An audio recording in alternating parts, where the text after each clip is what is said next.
"We didn't lose, but it feels like a loss," was a reflection from Manchester United's Christian Eriksen following an underwhelming draw in their Europa League opener on Wednesday night.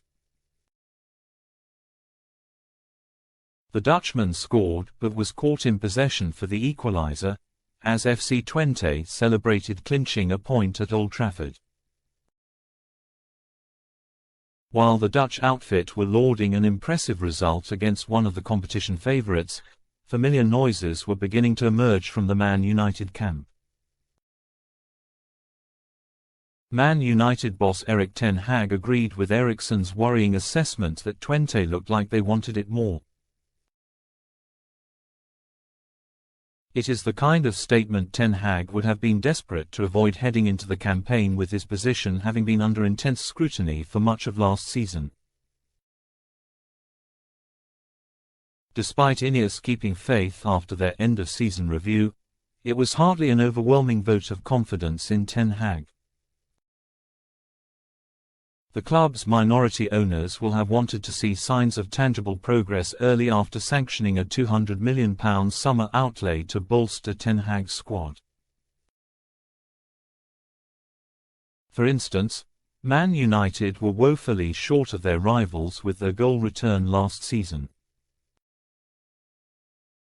A measly return of 57 goals in 38 matches compared poorly to their rivals. Man City and Arsenal both finished the Premier League season with over 90 goals, while Liverpool and Newcastle were in the 80s. Aston Villa, Tottenham and Chelsea also notched over 70. The issue threatens to be carrying over to this season, with Man United having only scored 5 goals in the 5 Premier League matches.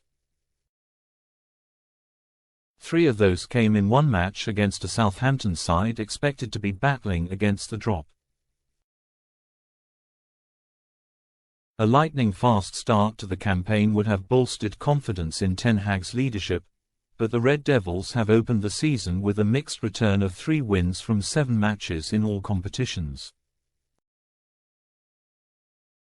Former Man United midfielder Owen Hargreaves raised concerns following the draw with Twente, suggesting the club are yet to beat anyone of note so far this season. The Red Devils overcame Fulham 1-0 on the opening day of the season, while their 3-0 win over Southampton comes with the caveat that the newly promoted side have earned just 1 point themselves from 5 matches.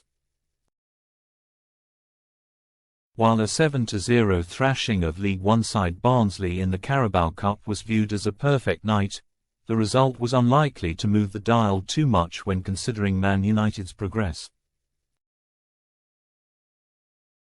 The damaging 3-0 home defeat against Liverpool last month was a stark reminder of the gap Man United are faced with closing to become a title-contending team again.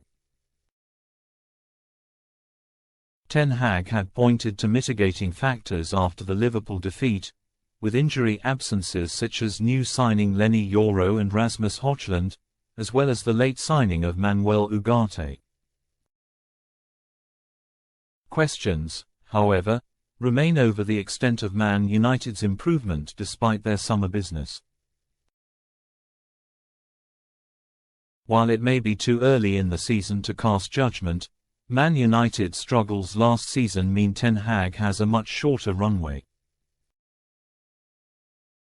A true evaluation of where Ten Hag's side will likely come in the next week, as Man United face 2 direct rivals in the battle to secure Champions League football next season. Tottenham head to Old Trafford on Sunday in the standout fixture of the Premier League weekend, with the 2 teams currently side by side in the table. The following week will see Ten Hag's side travel to Aston Villa, who have begun the season impressively as they bid to replicate their achievements last season under Unai Emery. When you play for a team like Man United, you need to rise to the occasion. They have done it in some one-off games when they have been up against it, but they need to find solutions. Erik sticks his neck out every time and he is honest. But the fact of the matter is they need results. That is all this business comes down to when you are a top team, getting results. A successful week could provide the perfect shot in the arm to Ten Hag's reign at Man United, but a disastrous one would bring back familiar questions over his future.